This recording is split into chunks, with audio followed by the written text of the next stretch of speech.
Muy bien. Bueno, vamos a empezar. Pues primero que nada, mi nombre es Iván Hernández. Yo soy un contador del despacho de Superworks.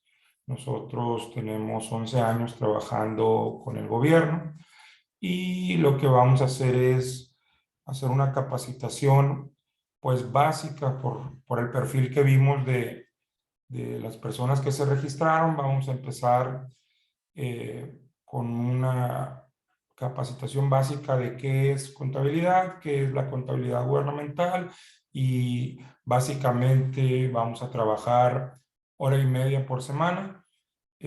Vamos a hacer esto los días martes y si alguno de ustedes no pudiera asistir, el día miércoles ¿cómo se llama? Puede ver la repetición. Realmente vamos a ver el mismo tema martes y miércoles.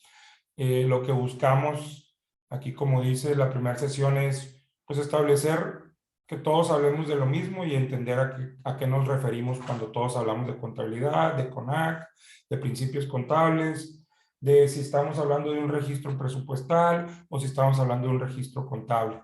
Cuáles son las reglas que dicta la CONAC y luego tratar de llevarlo a un software. Por lo general, a las personas que está dirigido esto,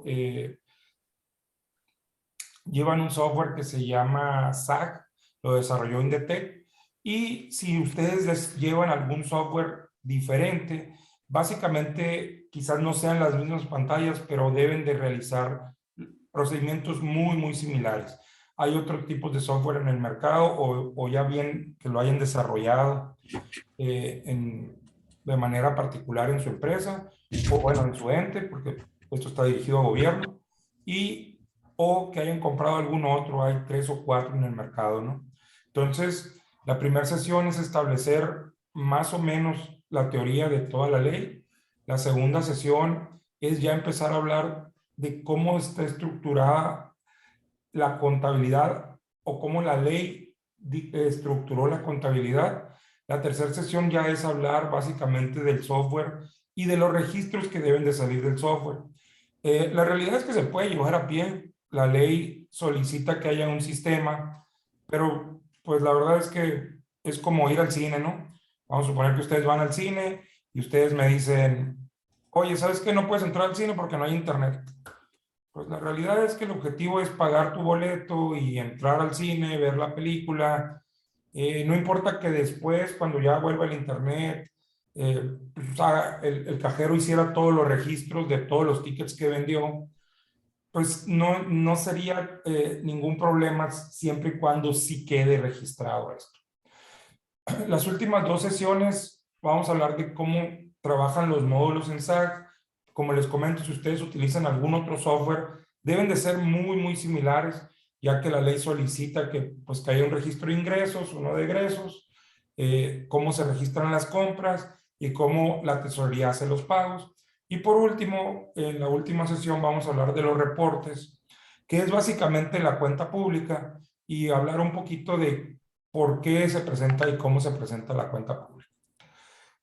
Si alguien tiene una duda, ahí está el chat, o bien que nos lo haga llegar aquí vía audio su pregunta. El objetivo es que si Contador, ustedes me ¿me podría también pasar, por favor, las pólizas del registro de los rendimientos financieros de enero y febrero? perdón, perdón, ok, Ok, gracias. Bye bye. ok, bueno. Entonces, vamos a empezar y vamos a empezar por, me va a llevar 10 minutos tratar de hablar esto porque en otros cursos que hemos dado, nos hemos dado cuenta que muchas de las personas que toman el curso son contadores, pero hay muchos que no son contadores y hay que establecer eso primero. Lo primero que hay que establecer es que la contabilidad, bueno, básicamente, ¿qué es la contabilidad? Entonces, aquí vamos a platicar un poquito de qué es la contabilidad y una breve definición de la contabilidad es que es un sistema de control de registros. Entonces, lo que tenemos que definir es que es un sistema que lo que hace es controlar por medio de registros y tiene un registro básico que es la póliza, no tiene más registros. Lo que nosotros necesitamos buscar cuando llevamos una contabilidad es estandarizar, o sea, hacer con la misma metodología un registro y una póliza. Este es el documento básico y la suma de las pólizas genera el control. En pocas palabras, si ustedes tienen 2 fichas de depósito y hacen 2 pólizas por 10 y 20 pesos, el saldo en bancos va a ser 30 pesos. Y eso es exactamente lo mismo a que se hicieran una sola póliza al final del día o se hicieran 30 pólizas. La suma del saldo es lo que va a generar que esté bien o esté mal un saldo. Claro que hay unas prácticas como cada uno de los registros se deben de hacer independientes, pero eso es una práctica. Y eso es una práctica que dependiendo de cada ente va tomando decisiones. ¿Por qué? Porque imagínense ustedes todas las operaciones que hace Home Depot en ventas al público. Imagínense si se pone a hacer un registro de cada una de las operaciones. Entonces, se volvería muy tedioso. Entonces, ellos lo que deciden hacer es, ¿sabes qué? Voy a sumar todas mis ventas diarias de las personas que no me solicitaron una factura y voy a hacer una sola factura global por el total para poder decir, ok, todas las ventas que tuve con facturas fueron estas 20. Y todas las ventas que no tuve por facturas de todas las tiendas, de todo el día, fueron 2 millones de pesos. Y eso lo hacen en una póliza global. Aquí entran otros factores como los papeles de trabajo, que voy a recalcar aquí. Y un papel de trabajo es eso. Un papel es un documento en el cual el contador o los analistas documentan qué es lo que están haciendo. Entonces, un fiscalizador, cualquiera que sea, ya sea de control interno o externo, lo que les va a solicitar es, ok, ¿qué tienes? Tengo una póliza. Muy bien. ¿Y esa póliza tiene un respaldo documental? Sí. Hice un pago de un depósito en el banco para pagar una póliza de seguro o póliza de fumigación. ¿Ok? Entonces, tú tienes tu recibo del depósito y tienes tu copia de tu factura. Ese sería el respaldo documental de tu póliza. Y también puedes decir, ok, mira, ¿sabes qué? Yo hice un cálculo para calcular la depreciación mensual y este es mi papel de trabajo. Entonces, básicamente, los documentos que se solicitan es un papel de trabajo, la póliza y los documentos oficiales que respalden esa póliza. Hay 3 tipos de documentos que apoyan a la contabilidad, que son las pólizas, el catálogo de cuentas, que es básicamente ponernos de acuerdo en una clave numérica para recortar el número de caracteres a la hora de capturar. Esto básicamente es decir, todos le vamos a llamar 1112 a las cuentas de bancos. Y esto lo único que logra es estandarizar y agilizar el método de registro. Pero la realidad es que lo que buscamos es que todos hablemos de lo mismo cuando nos referimos a bancos, cuando nos referimos a caja, cuando nos referimos a deudores diversos. Igual, en los reportes, hay 2 tipos de reportes.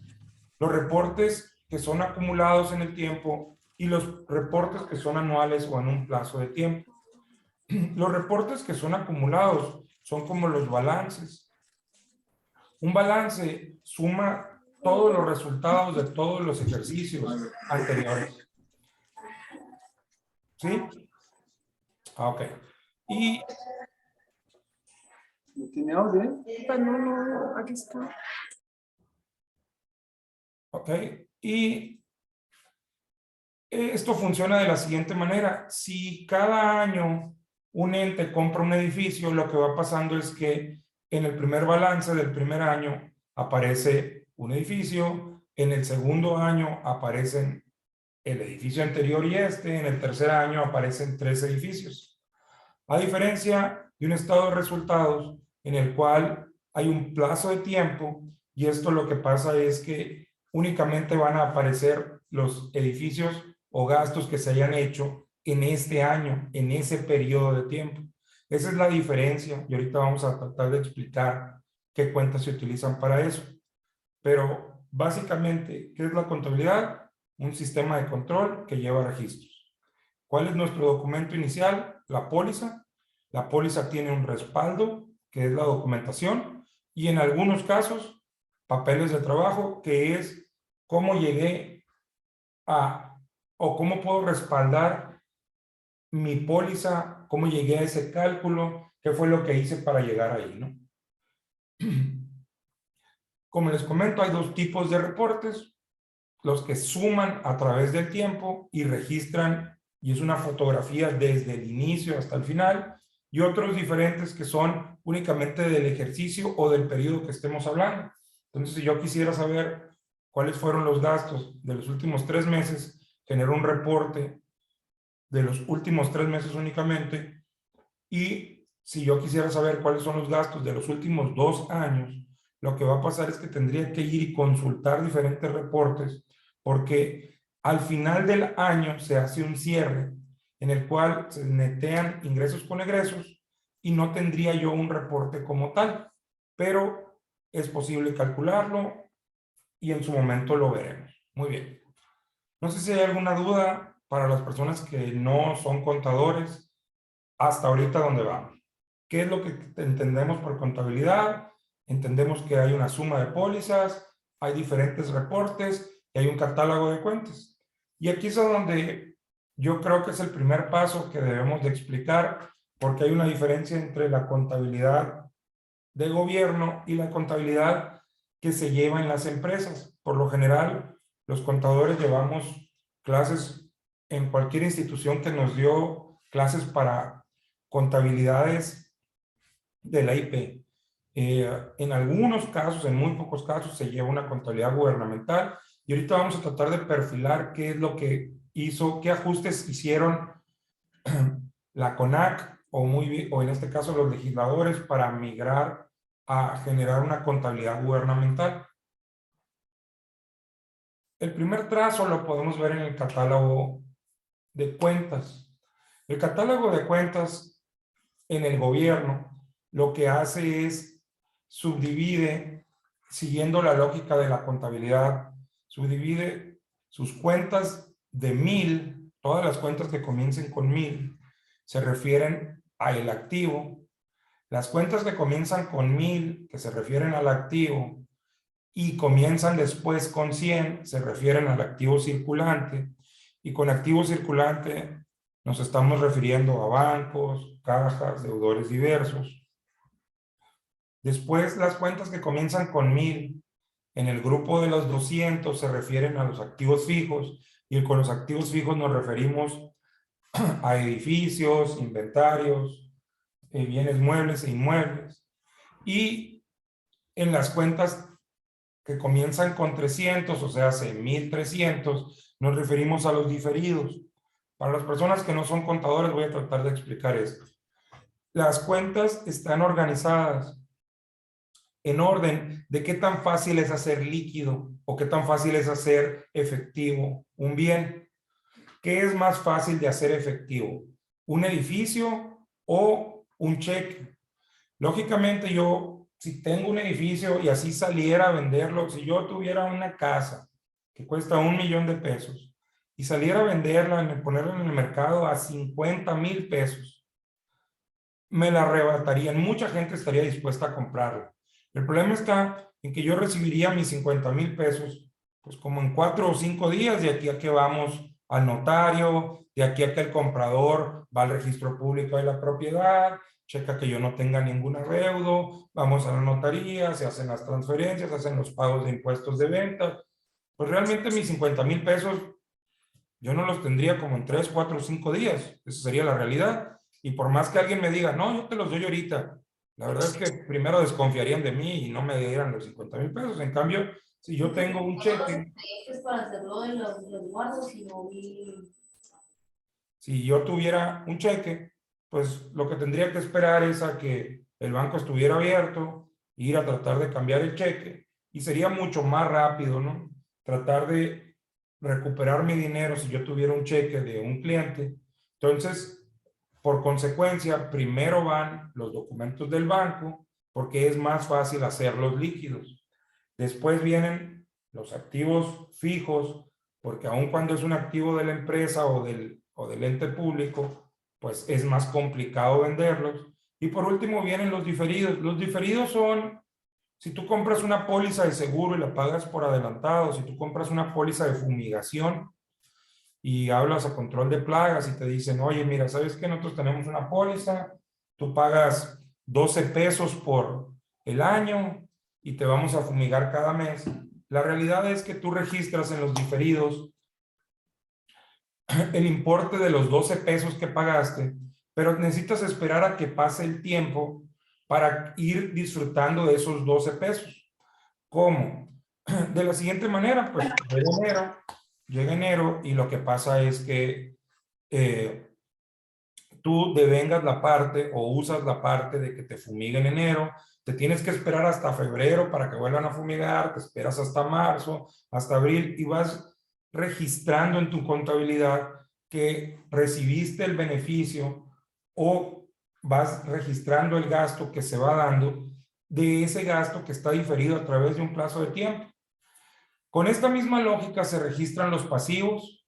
Los pasivos se registran igual por qué tan rápido estás obligado a cumplirlos.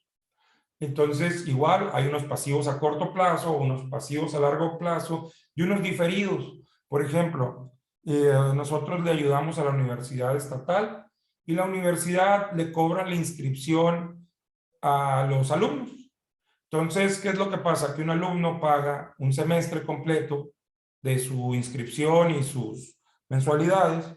Entonces, la UES lo que hace es registra en el diferido del pasivo las inscripciones y cada vez que va devengando, que da el servicio a los alumnos, pues van ellos registrando que ya cumplieron con la obligación del mes de enero, del mes de febrero y del mes de marzo.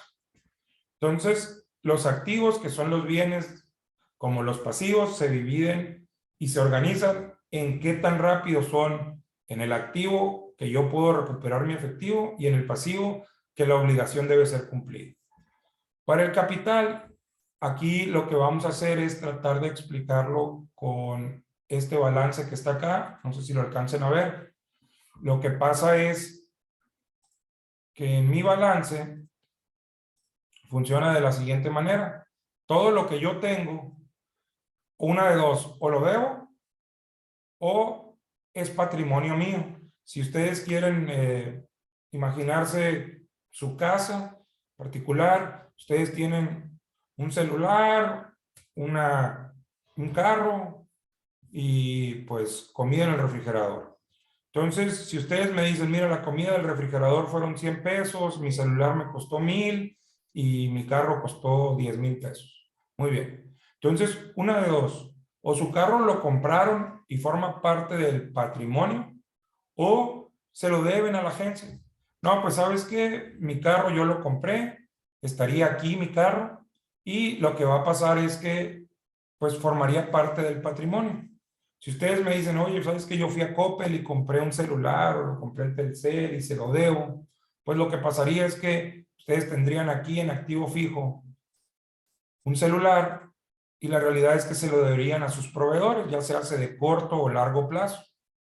Entonces, esa es la forma en que funciona las cuentas o su balance, o lo que ahora le llamamos el estado de actividades, que es todo lo que yo tengo, una de dos, o se lo debo a alguien o forma parte de mi patrimonio. ¿Ok? No sé si voy muy rápido hasta ahorita, no sé si alguien que no sea contador tiene una duda. Ahorita es buen momento para levantar la mano y decirnos si vamos muy rápido o vamos bien. Si en caso de que no pudieran levantar la mano, ahí hay un chat y podemos platicar sobre el chat. Si la pregunta es algo sencilla, lo explico. Si no, le puedo mandar material de apoyo para profundizar en el tema. Muy bien. Entonces, con estos primeros 10 minutos o 15, vamos a definir qué es contabilidad. Muy bien. Vamos a entrar en tema entonces, porque después de qué es contabilidad, tenemos que hablar un poquito de qué es la armonización contable. La armonización contable, cuando a mí la gente me pregunta en la calle, oye, ¿ustedes a qué se dedican? Nosotros nos dedicamos a lo que la gente de a pie cree que el gobierno hace desde hace mucho. La gente de a pie, si ustedes le preguntan, ¿creen que el gobierno tiene un plan? Y ese plan tiene fondos. El único problema es que la gente de a pie cree que los fondos son ilimitados. O sea, eh, la gente que, por ejemplo, cree que si hay un huracán, el gobierno tiene dinero ilimitado para hacer y reconstruir hospitales, carreteras. La realidad es que no.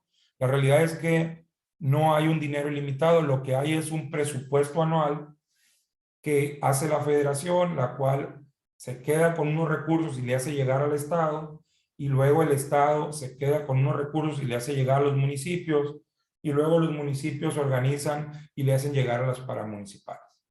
¿Con qué lógica? Con la lógica del catálogo de cuentas que está aquí.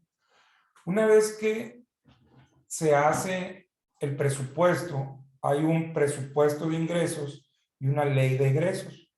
Entonces, como les había comentado, hay un plan federal, un plan estatal, un plan municipal, y ese plan municipal se baja a cada uno de las dependencias, ya sea que ustedes trabajen en una dependencia estatal o trabajen en una dependencia municipal.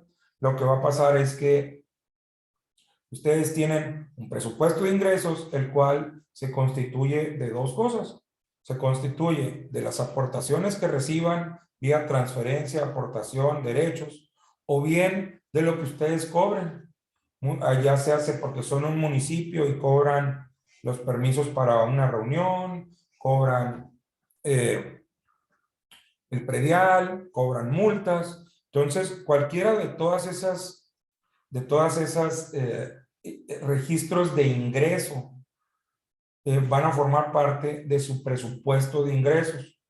Igual para los egresos, ustedes tienen en octubre que hacer un plan, el cual lo presentan y les vamos a dar el camino, por ejemplo, como les comento, de un ente como cualquier dependencia municipal. Lo que hace es, si ustedes están en una escuela, la escuela le pide a los departamentos que le den sus requerimientos, ellos los suman, los mandan a la SEC los presenta en la legislatura, pero lógicamente si ustedes están a nivel preparatoria, pues la SEC presenta la suma de todo lo del CONALEP, más todo lo de las primarias, más todo lo de bachilleres, más todo lo de las universidades tecnológicas, y a su vez estas se suman con todos los centros de investigación, se presentan en la SEC y la SEC se los pasa a los legisladores, los cuales los suman con los gastos de salud,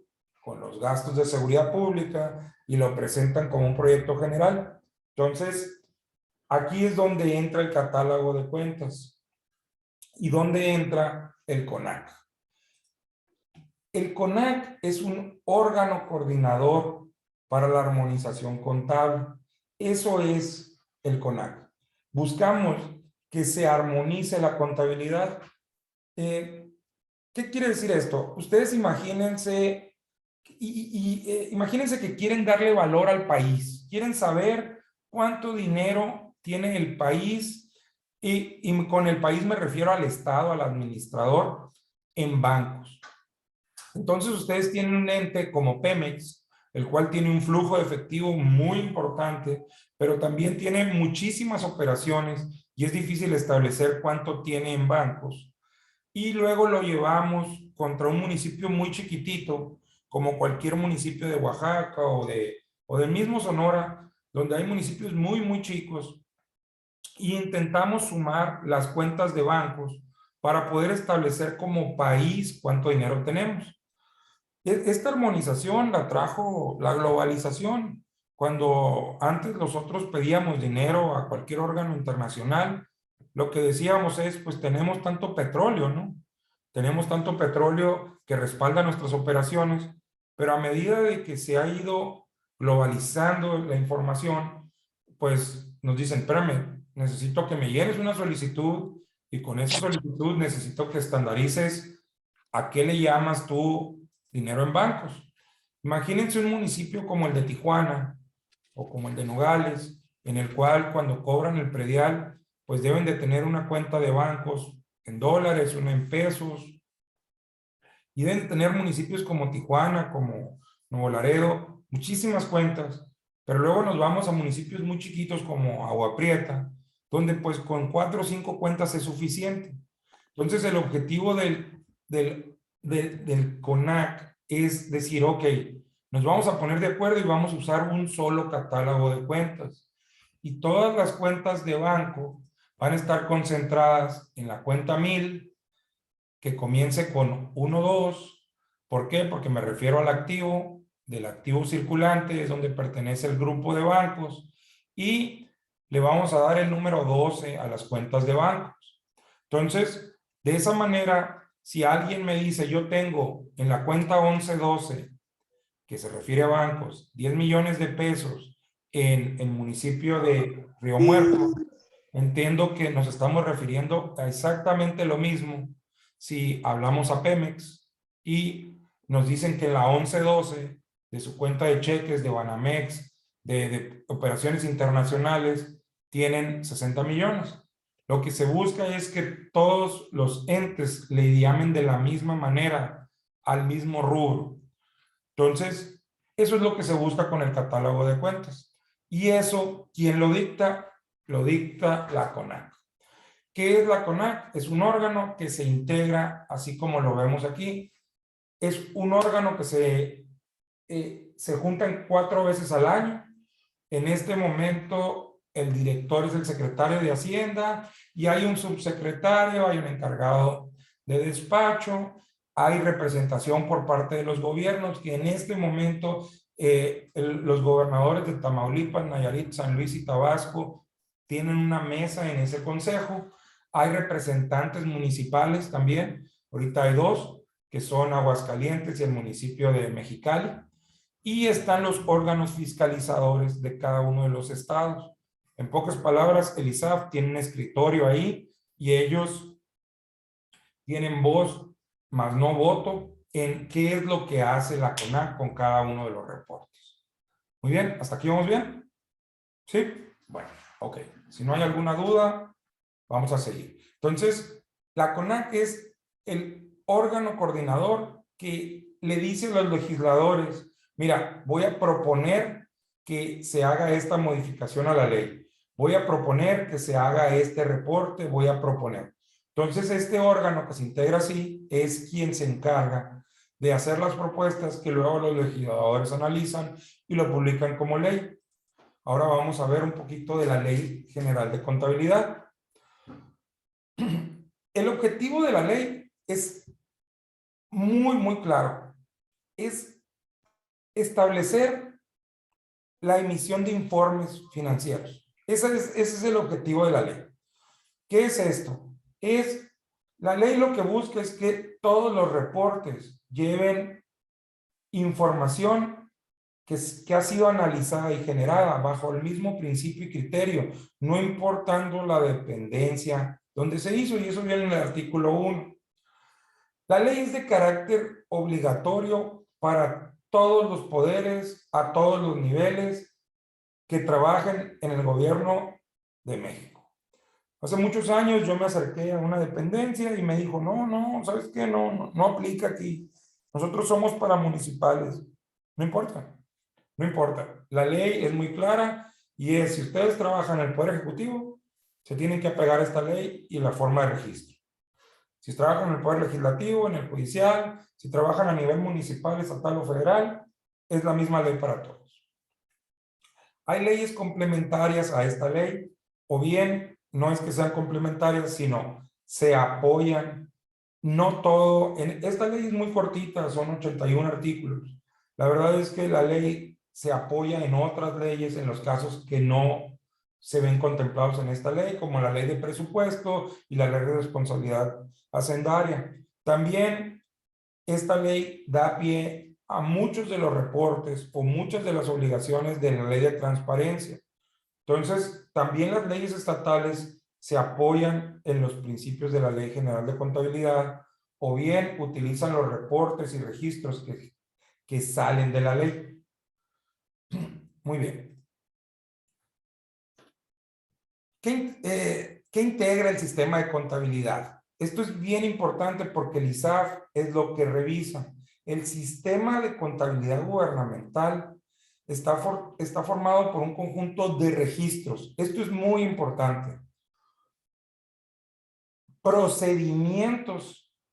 Esto es que si ustedes tienen un ente muy pequeño, municipios, hay muchos municipios donde el presidente municipal tiene un contador y el contador es almacenista, es el que barre, cierra, pone el café. Entonces, realmente lo que se busca es que haya más que una computadora, un procedimiento que garantice el registro. Nosotros, como despacho, entendemos que para nosotros sería muy fácil llegar a cualquier ente y decirle, pues cómprate 40 computadoras, un servidor, contrátate 15 capturistas, contrátate 15 contadores y hazte. No va a pasar. La realidad es que los recursos en el gobierno son limitados y tú jalas de un lado y descobijas de otro. Ese es el trabajo del administrador, del director general, nivelar cuándo los recursos se van para un lugar y cuándo se van para otros. Pero bajo ese criterio debe de haber un procedimiento que respalde las decisiones de cada uno de los administradores y por ende cada uno de los departamentos. Cuando nosotros llegamos y preguntamos ¿cómo se lleva la contabilidad? Todos voltean con el contador y la realidad es que no es así. Cuando hay un área de planeación, planeación es la que dicta hacia dónde se dirige el ente. Si ustedes tienen un ente que recibe, por ejemplo, el catastro, y ustedes tienen un software que separa plenamente, que hay un levantamiento donde las colindancias se levantaron con GPS, se pudo determinar dónde comienza el municipio, dónde acaba, dónde comienzan las propiedades, pero tienen un pésimo sistema de tesorería que no recauda. Pues la verdad es que no hay nada que contabilizar. Planeación va a definir las metas, los objetivos y eso lo va a ver reflejado en su POA. Es donde es el documento en el cual ustedes van a decir, ok, yo tengo como ente una meta. La meta es la recaudación de los impuestos. Muy bien. Esa meta se va a dividir y vamos a volver otra vez al catálogo de cuentas. Se va a dividir en, yo tengo una meta la cual necesita personal. Necesito contratar una secretaria, una cajera, un cajero, un secretario, un contador, una contadora. No sé qué necesite su meta. Un diseñador gráfico, diseñadora, lo que sea que necesite, dependiendo de su meta. Si ustedes me dicen, oye, yo tengo una meta que es vacunar a todos los niños del estado de Sonora, pues yo te voy a decir, ok, muy bien. Primera meta, necesitas definir el área de compras, a quién le va a comprar. Necesitas definir cuántos almacenes vas a tener. Necesitas definir si los almacenes van a tener congelador o vas a tener refrigeración o cómo vas a tener esas vacunas que vas a contratar. Oye, necesitas después hacer una estrategia de publicidad donde hagas el anuncio de que en marzo se va a vacunar a todos estos niños. Bueno, luego necesitas hacer una brigada con muchos hombres y mujeres que salgan al campo y establecer cuáles son los niños que vas a vacunar y llevar las vacunas hasta todos los lugares. Entonces, todo eso requiere lo que el gobierno llama servicios personales, en pocas palabras, contratar personas porque se requieren para la meta. Número 2, materiales. Muy bien, entonces yo lo que necesito es comprar hieleras, comprar jeringas, comprar algodón. Tercero, necesito un servicio, necesito contratar el servicio de transporte y logística que va a traer, me va a dejar en Hermosillo 1000 vacunas, pero ahora hay que distribuirlas en San Luis Río Colorado, en Nogales, hay que distribuirlas en todos los municipios. Yo voy a, en lugar de comprar camiones, pues voy a contratar un servicio de logística. Después, yo puedo tener transferencias o bienes de capital. ¿Qué es un bien de capital? Aquí es donde entra qué es un gasto y qué es una inversión. Es muy clara cuando yo compro un edificio. Cuando yo compro un edificio, pues lógicamente el edificio va a tener una vida útil de 10, 20, 30, 50 años. A diferencia de si yo compro una hoja de papel blanca en la cual voy a tener un formato para poder justificar o poder levantar un censo o poder hacer mi papel de trabajo, el cual tiene una vida útil, pues cuando mucho de meses, horas, en lo que yo utilice el formato se dé de alta en el sistema y deja de tener vida útil esa hoja. Entonces, tenemos dos tipos de registros en cuanto a los bienes de capital, los cuales son bienes que voy a durar con ellos mucho tiempo, una computadora, un carro, un edificio, y los bienes en los cuales no son de capital y voy a llamarlos gastos por ser un consumible. Hay una línea muy delgada ahí entre qué es lo que dice un contador que es un gasto, pero no es tanto que podamos llegar a un criterio general, más bien la operación te lo da. Es un ejemplo muy sencillo. Si ustedes consideran algo que es muy caro, como, no sé, en el sector salud, un estudio que sea para detectar el cáncer, pues quizás para un área sean 10, 12, 15 mil pesos un gasto, porque no es una inversión, porque es un estudio y hacen cientos diarios.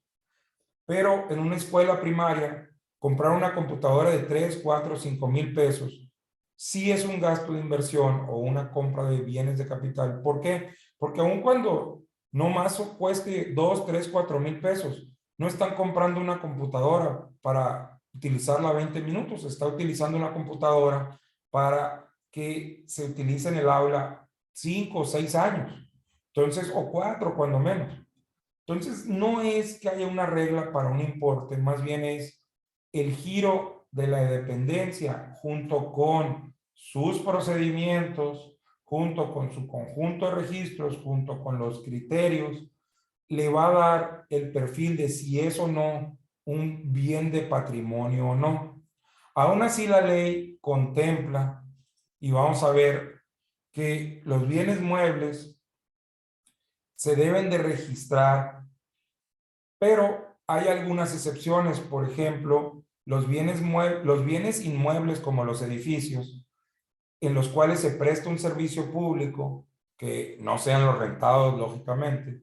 Si hay un bien que tiene, por ejemplo, el Palacio Municipal, es bien del Estado, porque puede el Palacio Municipal rentar oficinas para tener una tesorería y cobrar, pero bien, si tiene el Palacio Municipal, si es propiedad del Estado, siempre y cuando no sean monumentos arqueológicos, artísticos o históricos, deben de formar parte del registro contable.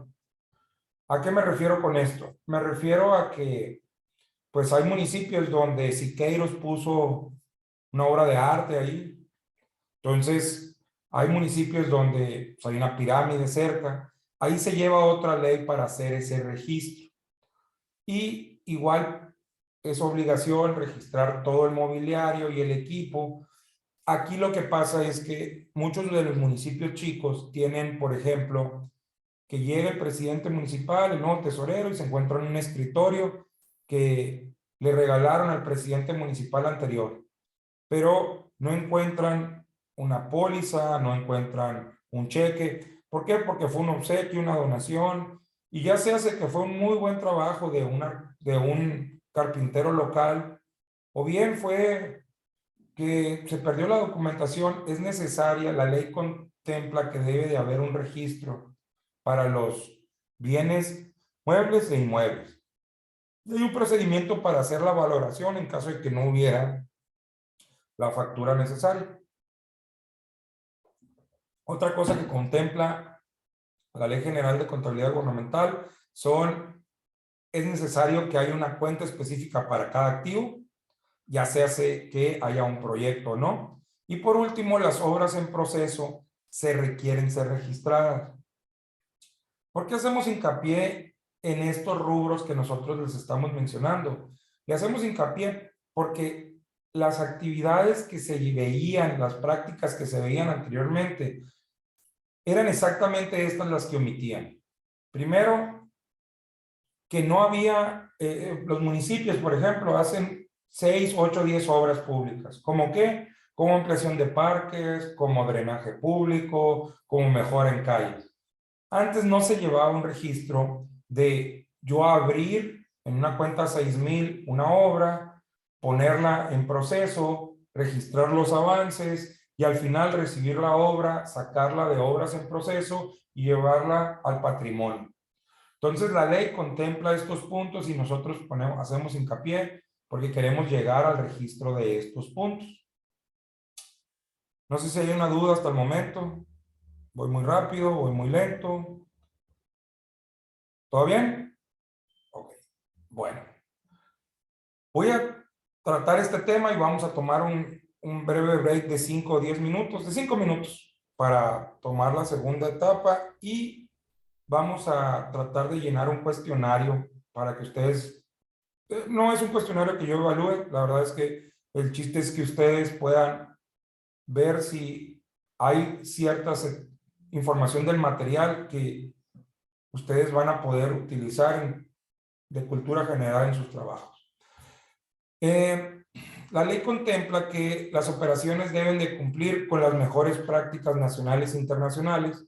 Esto es, para todos los contadores, lo que antes llamábamos principios contables, pues deben de seguirse llevando en los registros.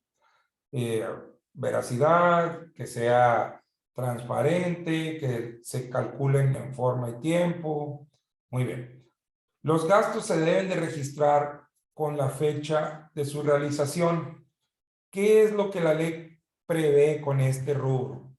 Lo que dice la ley es que antes, en muchas partes pasaba lo que yo les comentaba, de que había un contador, había un tesorero, un contador, un presidente municipal, ¿y qué pasaba? Pues que le pasaban todas las pólizas al final del mes o al final del trimestre, y el contador pasaba 3, 4, 5 días haciendo los registros, y a todos les ponía fecha del 31 de marzo para cerrar el trimestre. Lo que la ley exige es que ahora se registren los gastos del día 2 de enero el día 2, los gastos del día 3 el día 3, y así sucesivamente, que la contabilidad sea registrada en los días en los que sucede. Muy bien. Igual, los ingresos. ¿Por qué los ingresos cuando exista su derecho al cobro?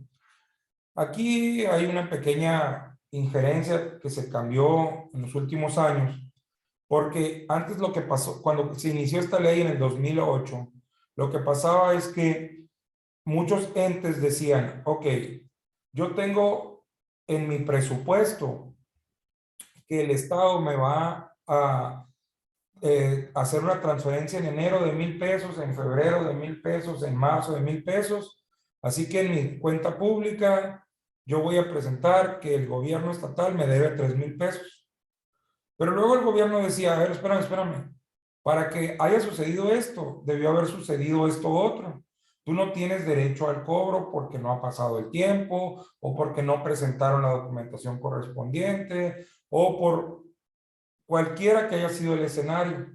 Entonces, lo que pasaba es que teníamos una diferencia contable entre lo que decía el Estado que debía haber transmitido contra lo que había recibido el ente como ingresos. Entonces, le agregó esta pequeña cláusula que dice cuando exista su derecho al cobro.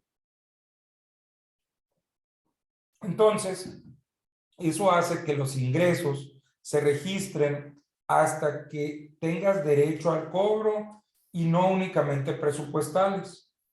Lo vamos a ver más adelante cómo se ve reflejado esto, pero es un detalle muy importante que viene en el artículo 33 de la ley. El artículo 34 habla sobre la base acumulativa, se deben de generar libros de mayor o diario, que esto es, y volvemos a caer a lo mismo, un libro de mayor es la suma de todos los registros o de todas las pólizas en base a un grupo de cuentas.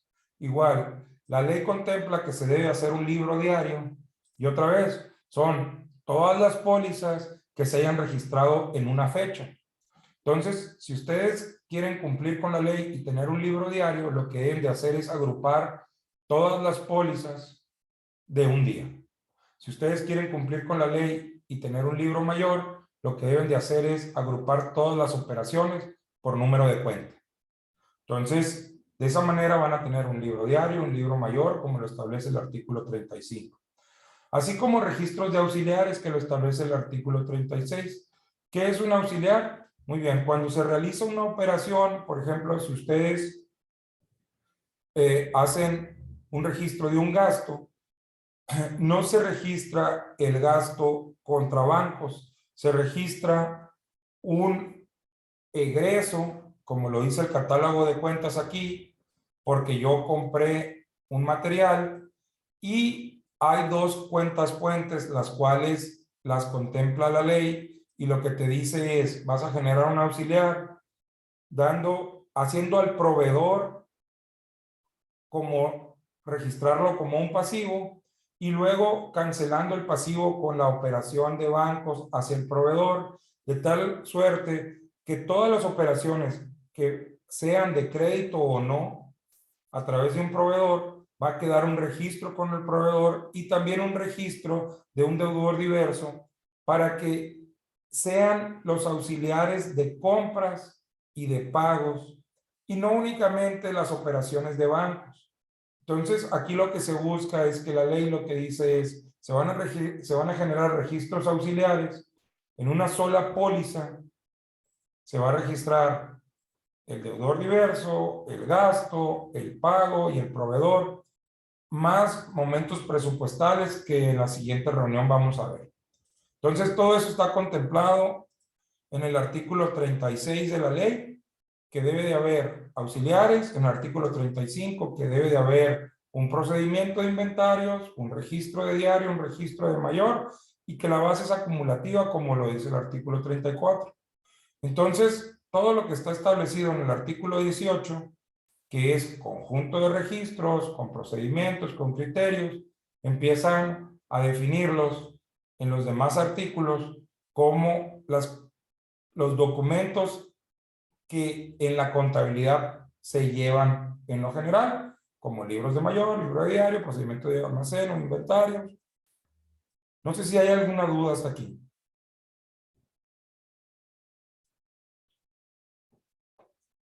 No, bueno, mire, yo tengo las 11:23, vamos a tomar una pausa, a las 11:30 voy a retomar con las siguientes 4 filminas, que son los momentos presupuestales, que es la parte medular de la ley, y vamos a cerrar a las 12 para llegar a 90 minutos. Nos vemos a las 11:30. ¿Ok? Gracias.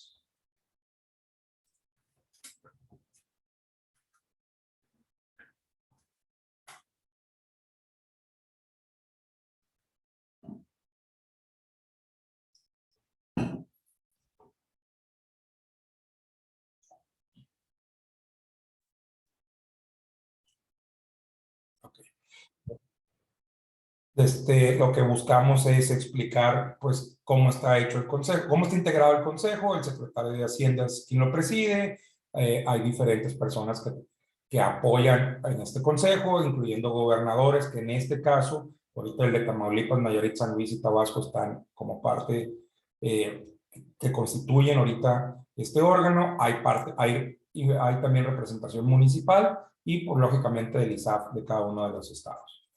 Después pasamos a hablar un poquito de la ley, cuál es el objetivo de la ley, un poquito a quién le aplica la ley.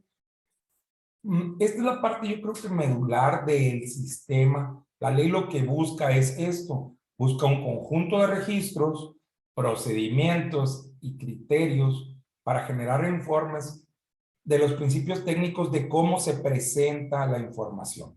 Eso es lo que busca la ley. La ley lo que busca es que todos le llamemos igual a la hora de evaluar, de capturar, de registrar. Todos los entes del gobierno lleven o un procedimiento, aun cuando no sea similar, porque no es lo mismo llevar un almacén en Pemex, donde reciben cientos, quizá miles de proveedores en un mes, a llevar la contabilidad en un municipio pequeño donde difícilmente son 5, 10, 15 proveedores por día. Entonces, pero debe de haber un procedimiento el cual cada uno de los entes va diseñando y ajustando. Eso es muy importante. Platicamos que una cosa es el software, que yo no veo cómo pueda haber ahorita una contabilidad sin software, pero más importante que eso son los procedimientos y los criterios. No es posible, nosotros tenemos un despacho donde entendemos que cada cliente es diferente y para nosotros sería facilísimo llegar con un cliente y decirle, cómprate 15 computadoras, 5 servidores, contrátate 20 personas, 6 contadores. Sí, no hay recursos para eso. Entonces, necesitas tomar el criterio de decir, ok, yo soy un municipio que tiene estas limitantes, tengo estas limitantes de personal, tengo estas limitantes de espacio, ¿qué puedo desarrollar con eso? Entonces ahí es donde entra el criterio del contador, el criterio de planeación, el criterio del administrador. Ahí es donde entran los procedimientos y controles. No porque yo no tenga una caja fuerte, va a tener todo el mundo acceso a dinero en efectivo. No porque yo no tenga una caja fuerte, no voy a poder tener una caja chica. Debe de haber un criterio. El criterio va a establecer cuánto es la caja chica. Si ustedes me dicen, oye, yo compro agua, café 2 veces al mes y tiene 60,000 pesos en la caja chica, pues discúlpame, no entiendo ese criterio. Oye, yo me gasto, somos, no sé, seguridad pública y tengo que tener 1,000 pesos para cada una de las personas que vienen porque les voy a dar gasolina porque van a echar gasolina en la sierra. Pues yo esperaría que alguien con el criterio suficiente ya hubiera dicho, ok, voy a necesitar vales de gasolina, Entonces, más que el sistema del software, lo que tiene que haber es un procedimiento y un criterio para cada uno de los entes, ¿ok? Pero que estos, a la hora de registrar, a la hora de clasificar, a la hora de evaluar, lleven los mismos principios. Esto es muy importante. El artículo 18 de la ley lo contempla. Muy bien. ¿Qué vimos después? Lo que vimos es que hay unos registros para bienes muebles e inmuebles. Y por último vimos que la ley trata de asimilar o de tomar de la contabilidad general, de la contabilidad que siguen las empresas, pues toma ciertos reportes por lo mismo, porque les son útiles, porque son un estándar. Y lo que dice es, primero, debe cumplir con las mejores prácticas nacionales e internacionales. Los gastos se deben registrar en la fecha en que se realizan, no dejar que se acumule todo al final. Los ingresos cuando exista su derecho a cobro y las bases son acumulativas, se deben de generar libros de mayor, de diario. Eso es lo que vimos, ¿no? Muy bien. Ahora venimos a la parte que yo creo que realmente a todos nos interesa. Los registros presupuestales y contables se agregan al catálogo de cuentas. Esto es que antes se llevaban 2 contabilidades, se llevaban hasta 3 contabilidades. Se llevaba la presupuestal, se llevaba la contabilidad real, que eran las facturas que llegaban, y se llevaba una contabilidad para reportar. ¿Por qué pasaba esto? Lo que pasaba era que en realidad llegaba el recibo de la luz. Sí llegaba el recibo en enero, pero presupuestalmente no había recursos porque no se había autorizado el presupuesto. Y lo que pasaba es que en la cuenta pública había que presentar un número que no puede superar al presupuesto porque no hace lógica que tú me digas que gastaste 10 pesos en luz porque no tenías presupuesto para gastarlo. Entonces, realmente antes se llevaban 3 contabilidades, que era una tratar de hacer una cosa, otra tratar de hacer otra, pero con el afán de lograr lo que dice el artículo 61, que les voy a mostrar aquí. El artículo 61, aquí está. Este artículo es básico. El artículo 61 de la ley, fracción 2, inciso C, esta es toda la razón de por qué se unieron las contabilidades. La razón por la que se unieron las contabilidades es porque el objetivo era la aplicación de los recursos conforme a la clasificación administrativa, funcional y programática. ¿Qué quiere decir esto? Quiere decir que la ley quiere que le des un reporte con de qué departamento se utilizaron los recursos. Eso implica, lógicamente, que deben de tener separados sus gastos por departamento. La ley quiere saber cuál fue la funcionalidad del dinero. Hay 4 clasificadores de la funcionalidad del dinero. Número 1, gasto corriente. Número 2, inversión de capital. Número 3, todas las transferencias. Número 4, lo que se guarda para pagar ay, chingado, se me fue la palabra. Cuando vamos a tener retiros, cuando va a ser jubilaciones y retiros. Y la última parte es para bienes de capital. Entonces, estas 4 funcionalidades deben de estar dentro de los registros. Igual la programática. Si ustedes tienen al menos 2 metas, porque eso es algo importante, todas las personas que trabajan, que aquí lo vimos, todas las personas que trabajan servicios personales en el gobierno pertenecen a un proyecto. No es posible que ustedes me digan, yo tengo una meta. La meta es vacunar gente, dar clases. La meta es cobrar. ¿Y esa meta tiene personal? No, no tiene personal. ¿Quién va a cumplir la meta? Entonces sería ilógico que una meta no tuviera personal. Aún así, vamos a suponer que ustedes me dijeran, mira, ¿sabes qué? Voy a contratar los servicios. Ok, perfecto. Entiendo perfectamente que no tengas personal de planta, pero vas a subcontratar los servicios de alguien más. Muy bien. ¿Vas a necesitar materiales o vas a comprar bienes de capital? Entonces aquí se clasifican, pero debe de todo esto pertenecer a una meta, que es lo que está haciendo el artículo 61, decir, ok, me tienes que tener una meta, me tienes que tener un departamento, me tienes que decir en qué función está. Y hay otras variables como la económica. ¿Qué es la económica? ¿De dónde salieron los recursos? Es muy importante que establezcan de dónde salieron los recursos. Recursos federales, recursos estatales, recursos propios o una mezcla de estos mismos. Hay siete fuentes de financiamiento. De esas 7 fuentes de financiamiento que hay internas, externas, estatales, federales y propias, faltan 2, pero ahorita no me acuerdo, pero ahorita se las voy a hacer, ahorita se las voy a decir. Aparte hay una clasificación geográfica, ya se hace con ustedes que ustedes tengan un alcance estatal, un alcance municipal o un alcance federal. Todas estas variables implican que esté dentro del catálogo de cuentas, que ustedes digan, ok, yo tengo un departamento de planeación en la ciudad de San Luis Río Colorado y eso va a llevar una división administrativa porque también tengo un departamento de planeación en la ciudad de Hermosillo.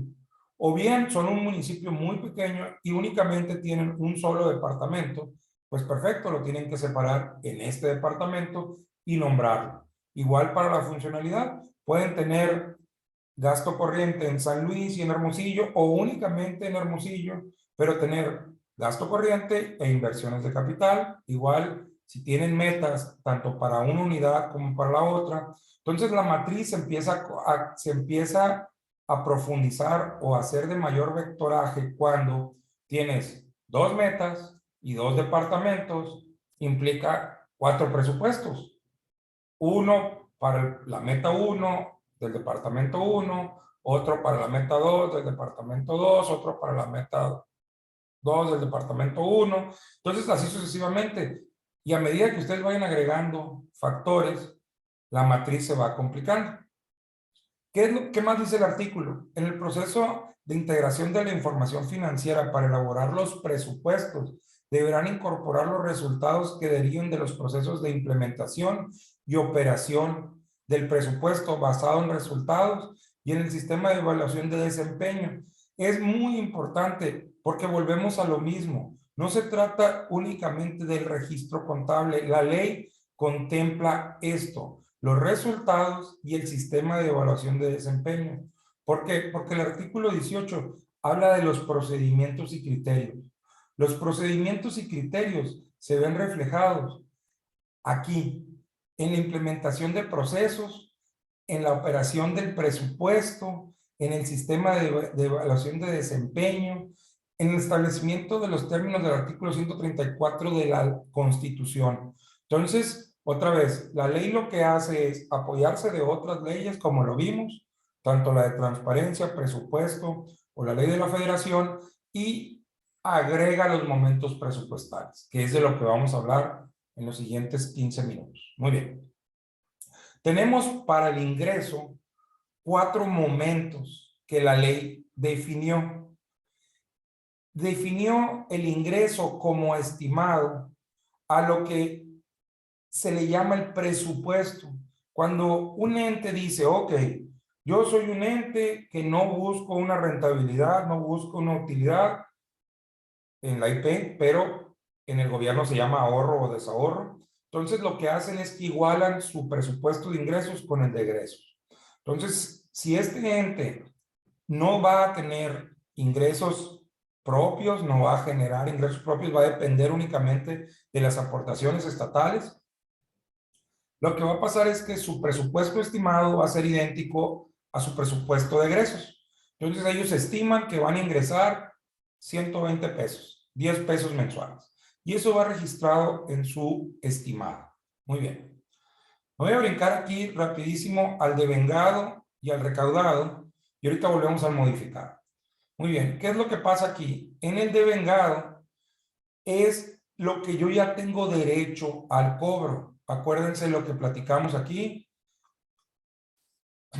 ¿Qué dice sobre, sobre los ingresos? Platicamos. ¿Dónde está? Aquí está. La ley dice en el artículo 33 que los ingresos se registran cuando exista su derecho al cobro.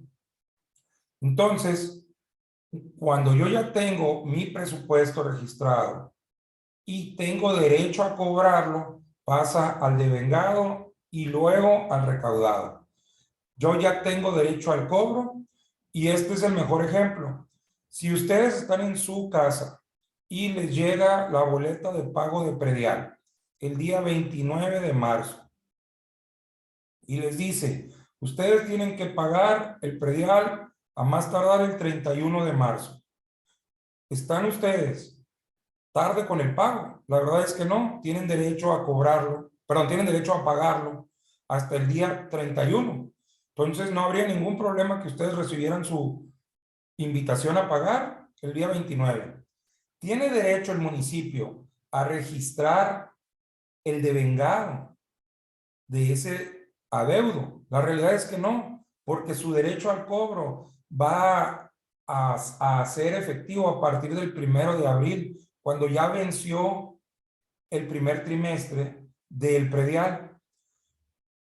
Funciona igual para si ustedes cobran, no sé, cualquier cosa, por ejemplo, la inscripción de un alumno de un mes, si ustedes le dicen, oye, yo te voy a inscribir septiembre, octubre, noviembre y diciembre, tienes derecho a registrar el ingreso de vengado de octubre, si estamos en septiembre, la realidad es que no, todavía no tienes derecho a pasarlo al devengado, y mucho menos al recaudado. ¿Qué quiere decir esto? Si ustedes no pagaron el predial el día 1 de abril, el Estado o el municipio va a tener el derecho a registrar en el devengado su derecho al cobro, pero no va a poder registrarlo como recaudado porque ustedes no han pagado su predial. A diferencia de alguien que pagó su predial desde el día 2, vamos a poder devengar y registrar el recaudado cuando yo tenga derecho a ese cobro. Entonces, una vez que se termine el trimestre, voy a tener derecho a hacer el registro del devengado y del recaudado. Muy bien. Ahora viene la cláusula de modificación. Este es bien importante.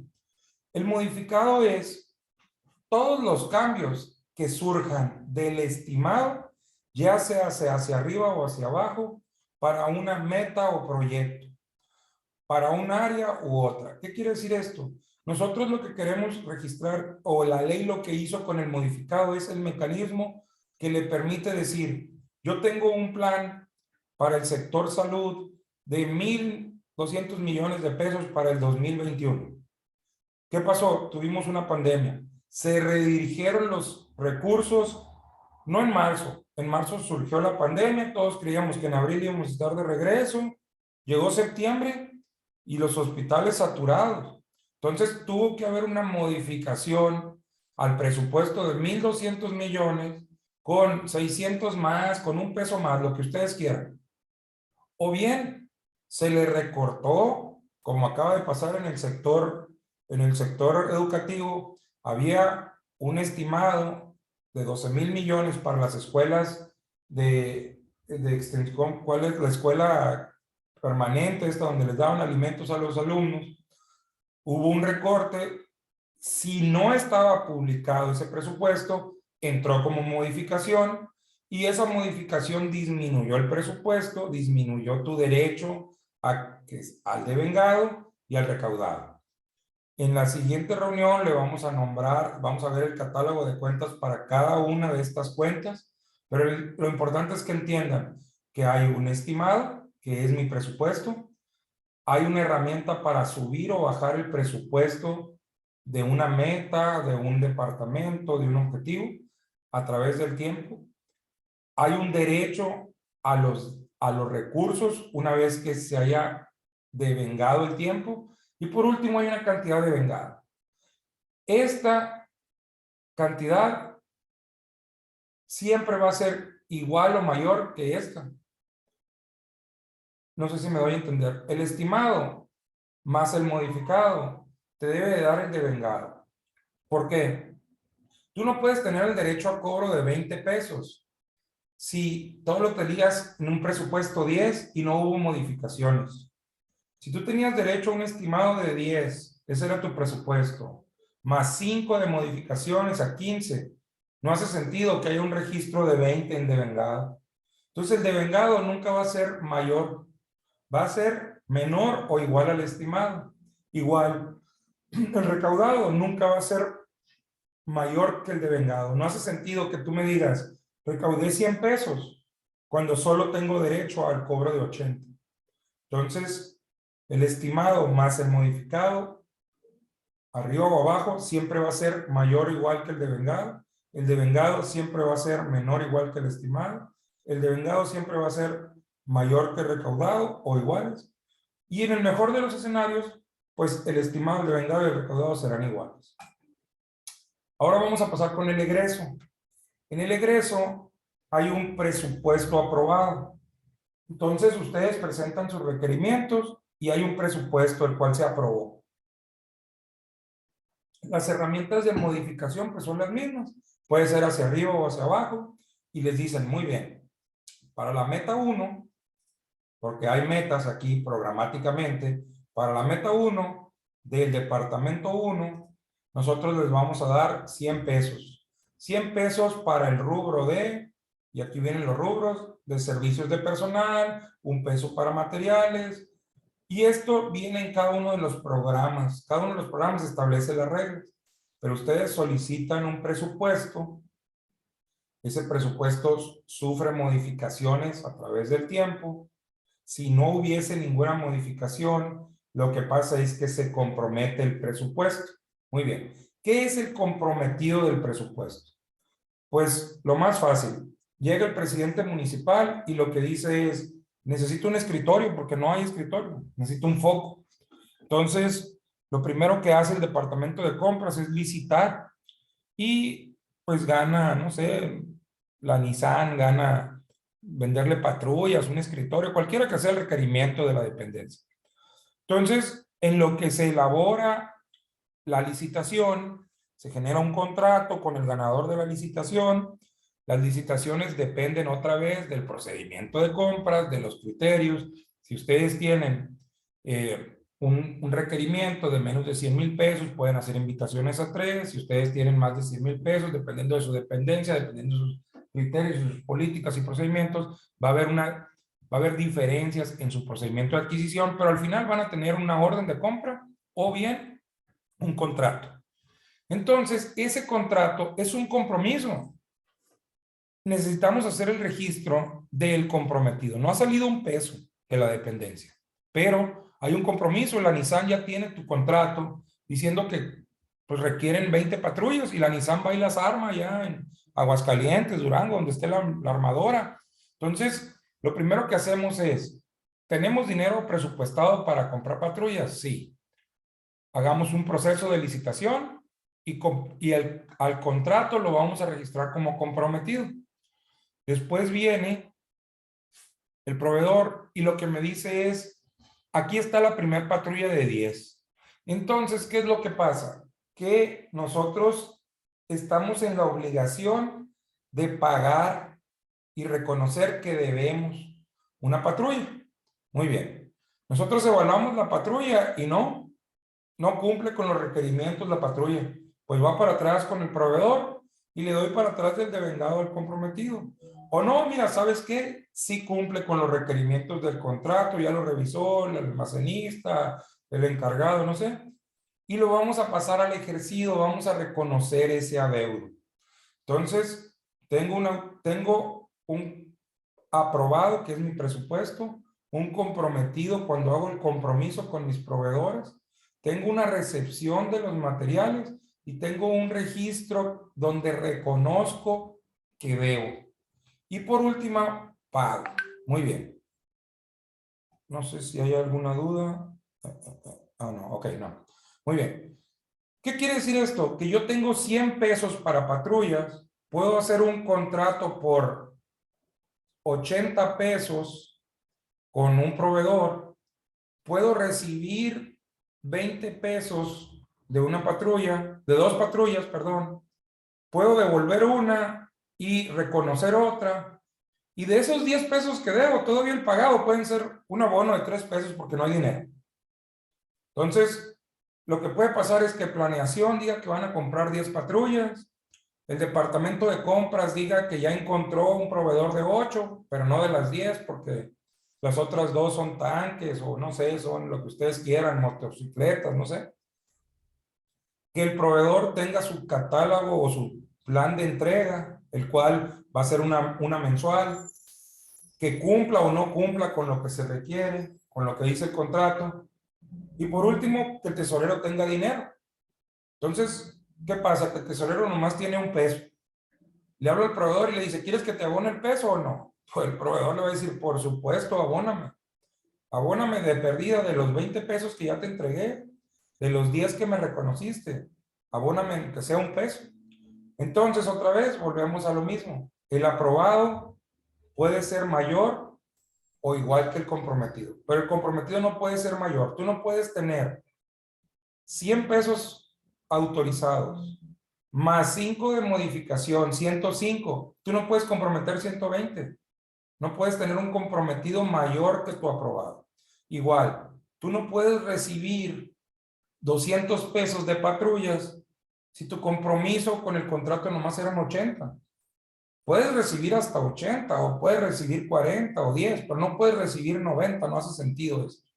Igual, tú no puedes decir, oye, estoy de acuerdo en que debo en el ejercicio 120, pues si el contrato era de 100, ¿cómo que? Y mucho menos lo pagado, ¿no? Tú no me puedes decir, pagamos 500. Oye, pues si yo nomás tenía de presupuesto 105, hice un contrato por 80, ¿cómo que pagaste 500? Entonces, el aprobado más menos el modificado es igual al comprometido. El comprometido es igual que el devengado.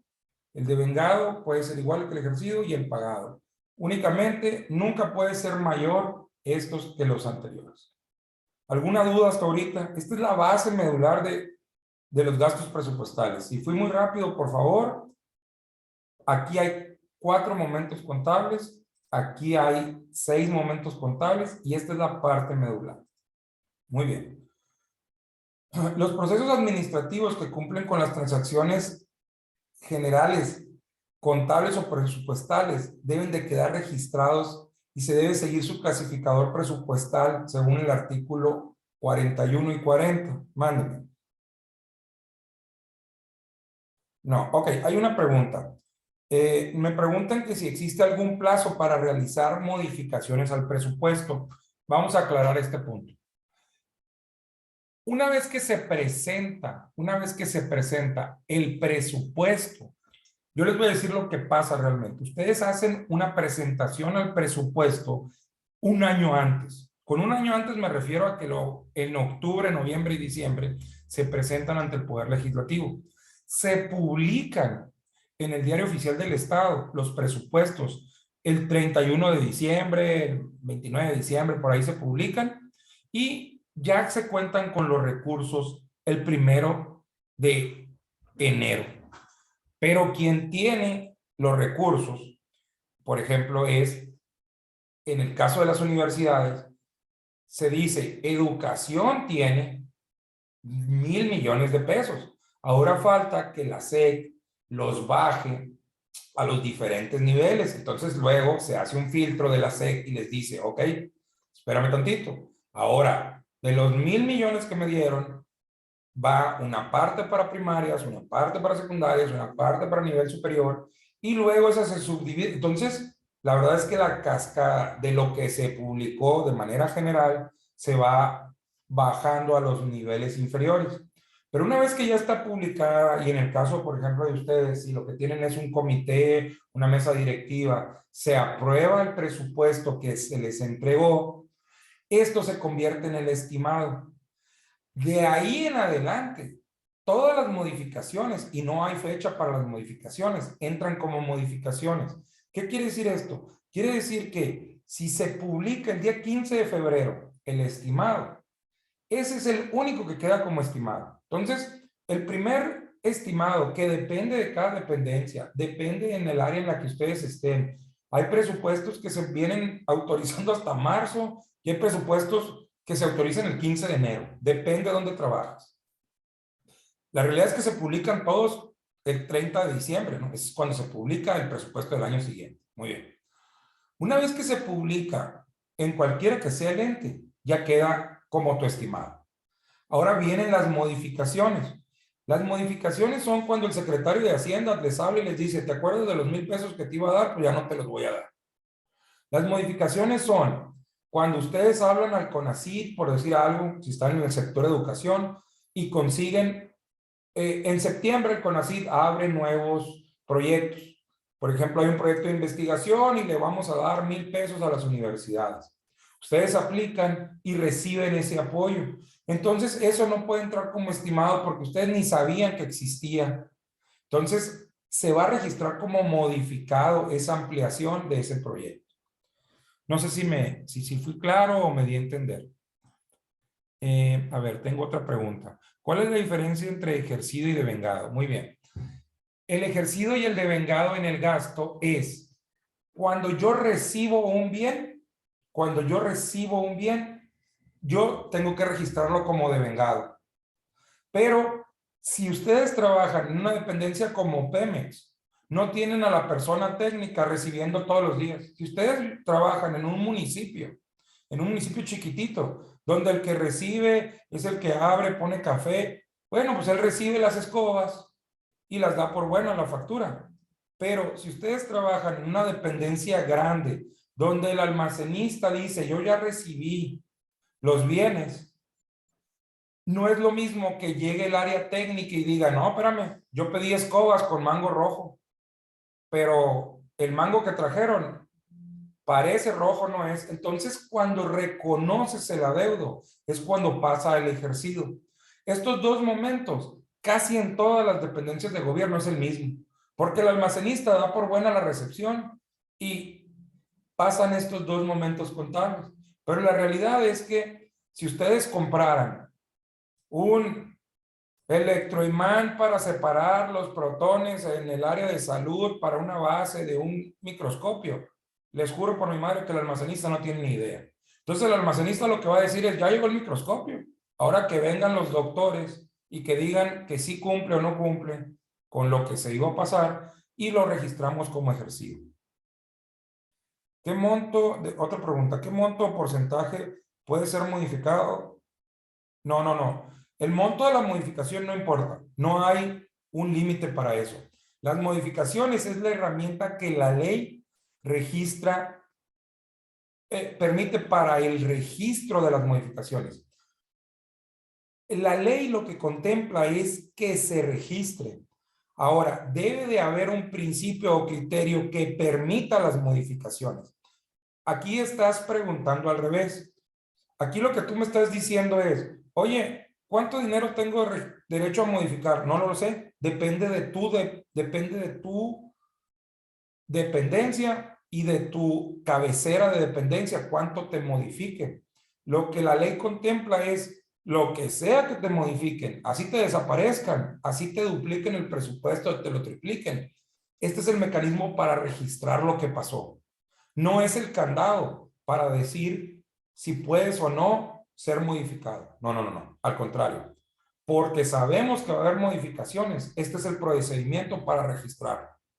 Oye, ¿cuánto me pueden incrementar? Ah, no sé, eso háblalo con el director de Hacienda, eso háblalo con el director de tu área, eso háblalo con, porque para eso ellos son los administradores de los recursos.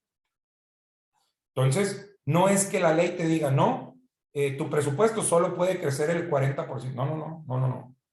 Aquí lo que va a pasar es que tú vas a presentar un nuevo proyecto, tu administrador va a justificar por qué te incrementó el 1000% del presupuesto, el 600% del personal, o por qué te redujo a un solo empleado. Ellos tendrán que hacer un procedimiento, tendrán que seguir los criterios de la dependencia y llegar a una conclusión y decir, esto es lo que le va a pasar a tu área, proyecto o departamento.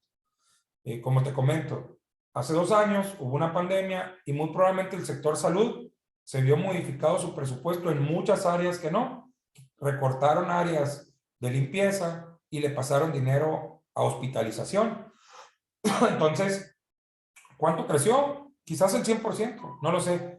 Lo que sí sé es que este es el mecanismo de registro, más no de alimentación. No sé si quede claro, Salvador.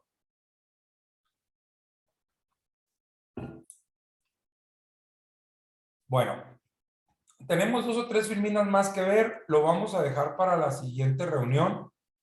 Les voy a hacer llegar vía mail esta presentación. Miren, como ven, nada más nos quedaron estas 3 filminas.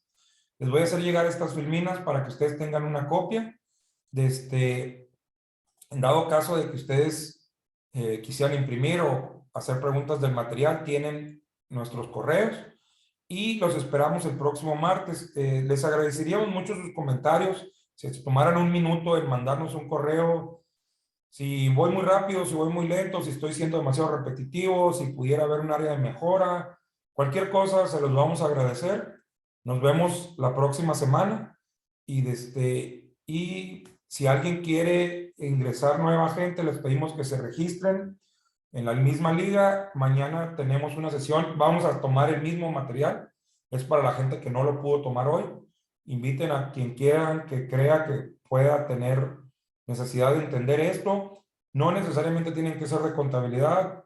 Yo creo que somos muy amplios y muy básicos en los argumentos y en las definiciones. Si ustedes creen que alguien de planeación o alguien de materiales o de compras deba tomar el curso, están más que invitados. Muchísimas gracias por su tiempo y los esperamos el próximo martes, así como sus comentarios. Muchas gracias.